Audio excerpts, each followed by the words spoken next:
over his right shoulder. We are not squared up for obvious reasons. All right, so followers, when they take us into frame, you want your partner to move slightly to the left.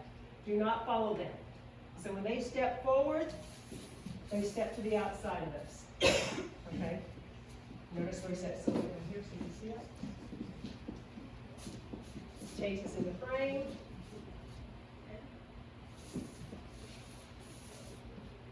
All right, you step to the outside. Step to the outside. Yeah, we'll do a full basic so you can see it. 5, 6, and 1, 2, 3, 1, 2, 3.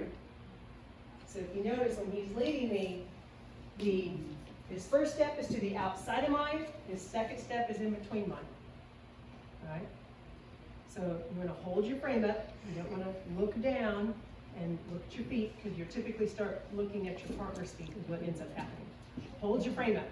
One of the reasons that we're slightly off center too, other than getting stepped on with our footwork, is because the lead's job is to lead us in line of dance and not run us into anybody or run us off the dance floor. Yes, there are dance floors that have a slight lip, or there's the wall or anything else, or down the street here we have a pole, literally a pole on the dance floor.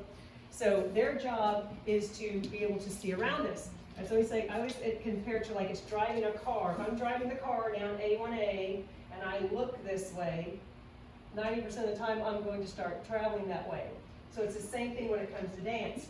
If Brian has me in frame, my job as a follower is to look here, because what I'm looking for is people that are either coming up on the dance floor or rapidly moving up the floor and coming up behind him. So I can either tell him, "Here I come," or usually what I do is I squeeze his arm. That's his signal that he knows that there's somebody coming right up behind him. If I start looking at him or this direction, I can feel my whole frame is now moving in front of him. As this part of my body moves, so does my feet. And then I will get stepped on because now I'm in his line of dance. And that's self-inflicted. So you want to make sure, followers, that's why, and I use this example, but it is a good picture. This picture on the wall here, now they're either doing waltz or foxtrot. But notice how she is really, that's extreme.